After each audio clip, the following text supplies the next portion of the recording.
परम प्रेममय যুগপুরুষোত্তম শ্রী শ্রী ঠাকুর অনুকূলচন্দ্রের আতুল রাঙা চরণে জানালাম আমার শতকোটি দণ্ডবত প্রণাম। আমার ভক্তপ্রাণ দাতা ভাই বোন মা সকলকে জানালাম জয়গুরু। আশা করব আপনারা ঠাকুরের কৃপায় সকলে ভালো আছেন, সুস্থ আছেন।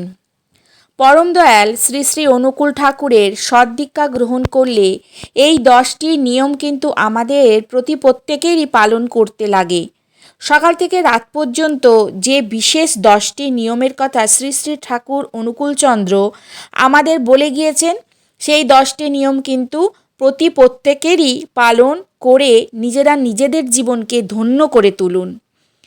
তো কোন 10টি নিয়ম আমাদেরকে পালন করার কথা বলেছেন, পরম দয়ালের বলা কোন বিধান আমাদেরকে মেনে চলতে হবে, চলুন প্রত্যেকে জেনে নিই।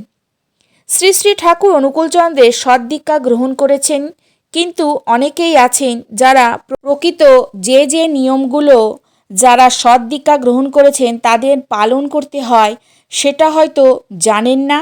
তো চলুন শুরু করা যাক কোন কোন বিশেষ নিয়মগুলো পালন করতে হবে। সবার প্রথম আমাদেরকে ব্রহ্ম মুহূর্তে বা অতি প্রত্যুষে ঘুম থেকে উঠে নাম জপ পালন করতে হবে। তার ঠিক পরে আমরা ইষ্টবৃত্তি পালন করব। এই ইষ্টবৃত্তি পালন করার সময় মনের ভিতর যেন কোনো চাওয়া পাওয়া, কামনা বাসনা লালসা না থাকে।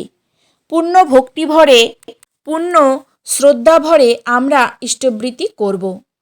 আপনাদের মনের ভিতর হয় প্রশ্ন জাগছে যে বাসি কাপড়ে ইষ্টবৃত্তি করতে পারবেন কি না। শুধু তাদের উদ্দেশ্যেই বলি, মনের ভিতর পবিত্র ভাব বজায় রেখে ইষ্টবৃত্তি করতেই পারেন। বিছানায় বসে ইষ্টবৃত্তি পালন করুন, কোনো অসুবিধা নেই।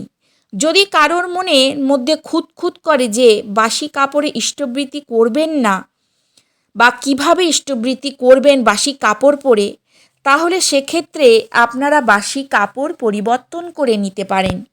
তার সাথে হাত পা ধুয়ে বাথরুম সেরে নিয়ে ইষ্টবৃত্তি পালন করুন, তাতে কোনো সমস্যা নেই। আপনারা কিন্তু প্রার্থনা করার কথা কখনোই ভুলবেন না। ইষ্টবৃত্তি করবার পর যথা সময়ে প্রার্থনা করুন। এই প্রার্থনা করবার সময় যদি মনের মধ্যে খারাপ চিন্তা আসে তখন ঠাকুরকে দর্শন করুন, তাহলে দেখবেন খারাপ চিন্তা চিরতরে দূর হয়ে যাবে। প্রার্থনা হয়ে যাবার পর পরম দয়াল শ্রী শ্রী ঠাকুরের চরণে সাষ্টাঙ্গে প্রণাম নিবেদন করবেন। তারপর বাড়ির প্রত্যেককেই সদ্গ্রন্থাদি পাঠ করবেন।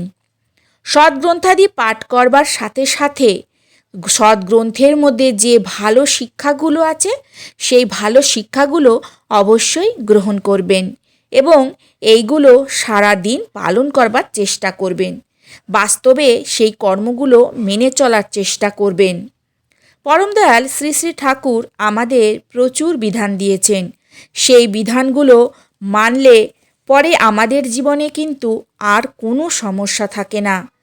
তারপরেই বাড়ির প্রত্যেক গুরুজনদের প্রণাম নিবেদন করবেন। গৃহকে ভালো করে পরিষ্কার পরিচ্ছন্ন করবেন। বাড়ির মায়েরা সকাল সকাল ঘুম থেকে উঠে গৃহকে পরিষ্কার করে গঙ্গা জলের ছিটা দিয়ে শুদ্ধ করবেন এবং অতি অবশ্যই সকালবেলায় বাড়ির প্রত্যেকেই থানকুনি পাতা সহযোগে জল সেবন করবেন।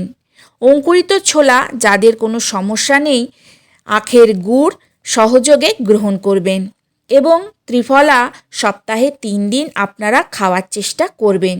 এতে কি হবে, শরীর সুস্থ সবল চাঙ্গা থাকবে এবং আপনারা সহজেই সাধন ভজনে নিজেদেরকে যুক্ত করতে পারবেন। বর্তমানে আমাদের কত রকমের শারীরিক সমস্যা পিছন ছাড়তে চায় না।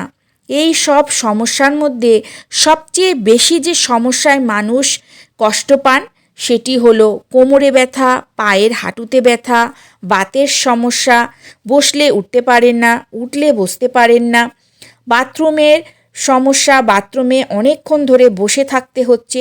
এই সকল সমস্যা থেকে মুক্তি পাওয়ার জন্য পরম দয়াল শ্রী শ্রী ঠাকুর যে বিধানগুলো দিয়েছেন সেই মতন করে কিন্তু চলার চেষ্টা অবশ্যই করবেন। পরম দয়াল আমাদের চলাফেরায় উঠতে বসতে নাম জপ করার বিধান দিয়েছেন। সেই নাম জপটা কিন্তু প্রত্যেকেরই করতে হবে। এরপর আসা যাক পরবর্তী বিষয়, সেটা হলো খাওয়া দাওয়া সংক্রান্ত বিষয়। পরম দয়ালের সদ্দীক্ষা গ্রহণ করলে আমিষ আহার গ্রহণ করা যাবে কি না? অনেকেই আছেন যারা আমিষ আহার গ্রহণ করেন, সপ্তাহের একদিন শুক্রবার দিনটা পালন করেন। যারা আমিষ আহার সহজে বর্জন করতে পারছেন না, তারা সপ্তাহে একদিন করে নিরামিষ আহার গ্রহণ করুন। আর যারা সপ্তাহের প্রতিদিন নিরামিষ আহার গ্রহণ করেন, তাদেরকে আর নতুন করে কিছু বলার নেই। যারা আমিষ আহার এখনও ছাড়তে পারছেন না, তাদের কিন্তু আস্তে আস্তে সেটা ছেড়ে ফেলার চেষ্টা করতে হবে অবশ্যই। পরম দয়াল শ্রী শ্রী ঠাকুর কিন্তু সাত্ত্বিক আহার গ্রহণ করার কথা বারবার করে বলেছেন। যত তাড়াতাড়ি পারি আমরা সাত্ত্বিক আহারই হয়ে উঠব, অর্থাৎ রক্ত মাংসযুক্ত খাবার, মাছ, পেঁয়াজ, রসুন, উত্তেজক খাবার এগুলিকে বর্জন করে শুদ্ধ শাকাহারী খাবার গ্রহণ করবার চেষ্টা করব। এতে করে আমাদের শরীর যেমন ভালো থাকবে, মন যেমন ভালো থাকবে, ঠিক তেমনভাবেই মহাপুণ্য লাভ হবে এবং তার সাথে সাথে পরমপিতার আশীর্বাদ লাভ করতে পারব সহজেই। কারণ তার বলা প্রত্যেকটি বিধান মেনে চলতে পারব। এবার আসা যাক অনুকূল ঠাকুরের দীক্ষা নিলে শ্রীকৃষ্ণের আরাধনা করা যাবে কিনা সেই বিষয়ে।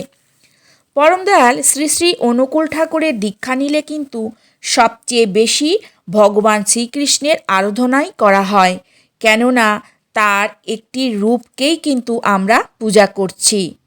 কেবল ভগবান শ্রীকৃষ্ণকেই নয়, আমরা কিন্তু প্রত্যেক ভগবানের চরণে নিজেদেরকে ন্যস্ত করছি, অর্থাৎ প্রত্যেক যুগে ঈশ্বর অন্য অন্য রূপ ধারণ করে এসেছেন, প্রত্যেকটি রূপেরই কিন্তু আমরা পুজো করি।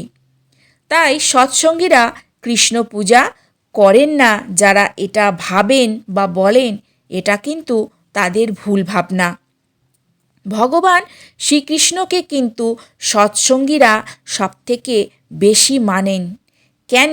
তিনি যে যে বিধানগুলো দিয়েছেন, প্রত্যেকটি বিধান পরম দয়াল সহজভাবে সেই মতো করে চলার চেষ্টার কথা বলেছেন। ভগবান শ্রীকৃষ্ণ আমাদের সৎ হয়ে ওঠার কথা বলেছেন, আমাদের ষড়রিপু থেকে দূরে থাকার কথা বলেছেন, সাত্ত্বিক আহারের কথা বলেছেন, রাজসিক তামসিক আহার বর্জন করার কথা বলেছেন, ধর্মকে স্থাপনের জন্য অধর্মকে দূর করার কথা বলেছেন। তিনি আমাদের প্রত্যেককে মানুষ হয়ে ওঠার কথা বলেছেন। পরম দয়াল শ্রী শ্রী ঠাকুর সেই কর্মগুলো করিয়ে করিয়ে আমাদেরকে শিক্ষা দিয়েছেন। তিনি কিন্তু আমাদের সঠিকভাবে গড়ে তোলার জন্য সঠিক পথ বলে দিয়েছেন এবং প্রত্যেকটি বিধান দিয়েছেন যাতে করে আমরা প্রকৃত রূপে ভালো থাকতে পারি, সুন্দর ও সুস্থ জীবন লাভ করতে পারি। প্রতিদিন সন্ধ্যাকালীন প্রার্থনা নাম জপ অতি অবশ্যই করব। রাতের বেলা ঘুমাতে যাওয়ার আগে অতি অবশ্যই নাম জপ করে ঘুমাতে যাবেন। অতি অবশ্যই কিন্তু এই নাম জপটা করতে হবে।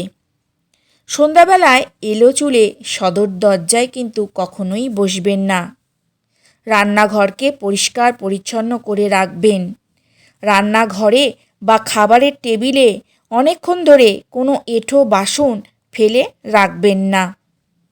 গৃহকে পরিষ্কার পরিচ্ছন্ন করে রাখবেন, শুদ্ধ করে রাখবেন। পোশাক পরিচ্ছদ পরিষ্কার ও সুন্দর করে রেখে দেওয়ার চেষ্টা করবেন। স্বাস্থ্য সদাচার নীতি আমাদের মেনে চলতে হবে। শ্রী শ্রী ঠাকুর বারবার স্বাস্থ্য সদাচার নীতি মেনে চলার কথা কিন্তু আমাদেরকে বলেছেন। জীব সেবা কিন্তু অতি অবশ্যই দেবেন, কারণ ঠাকুর বারবার করে জীব সেবার কথা কিন্তু বলেছেন। তিনি নিজেও পশু পাখি ভালোবাসতেন, তাই জীব সেবা করার কথা কিন্তু ভুলবেন না। প্রতিদিন কিছু না কিছু হলেও আপনারা কিন্তু জীব সেবা করাবেন। এতে দেখবেন মহাপুণ্য লাভ হবে। এই সব কর্মগুলো প্রত্যেকেই পালন করার চেষ্টা করবেন এবং তার বলা আদেশ নির্দেশগুলো দিয়েছেন সেগুলো মেনে চলার চেষ্টা করবেন। দেখবেন জীবন সুন্দর ও সুমধুর হতে বাধ্য। পরমপিতার আশীর্বাদ আপনারা সহজেই কিন্তু লাভ করতে পারবেন। তাহলে আপনারা জানতে পারলেন যে ঠাকুরের সদ্দীক্ষা গ্রহণ করলে কোন কোন নিয়মগুলো আমাদের অতি অবশ্যই করণীয়। আশা করব আজকের ভিডিওটা আপনাদের ভালো লাগবে। যদি ভালো লাগে তাহলে অতি অবশ্যই একটা করে লাইক করবেন, কমেন্ট করবেন, বেশি বেশি করে শেয়ার করবেন, যাতে আরও 5 জন আমাদের ঠাকুরের এই বলা বিধানগুলো জানতে পারেন। যারা এখনও পর্যন্ত আমার পরিবারের সদস্য হয়ে ওঠেননি তারা প্লিজ আমার চ্যানেলটাকে সাবস্ক্রাইব করে আমার পরিবারের সদস্য হয়ে উঠুন। আজকে তাহলে চলি, কালকে দেখা হচ্ছে আবার আরেকটি নতুন ভিডিওয়ে। সবাই ভালো থাকুন, সুস্থ থাকুন, সাবধানে থাকুন, আনন্দে থাকুন। ঠাকুরের কাছে আমি এই প্রার্থনা করি, ঠাকুর আপনাদেরকে সদা সর্বদাই ভালো রাখুক, আনন্দে রাখুক। জয় গুরু।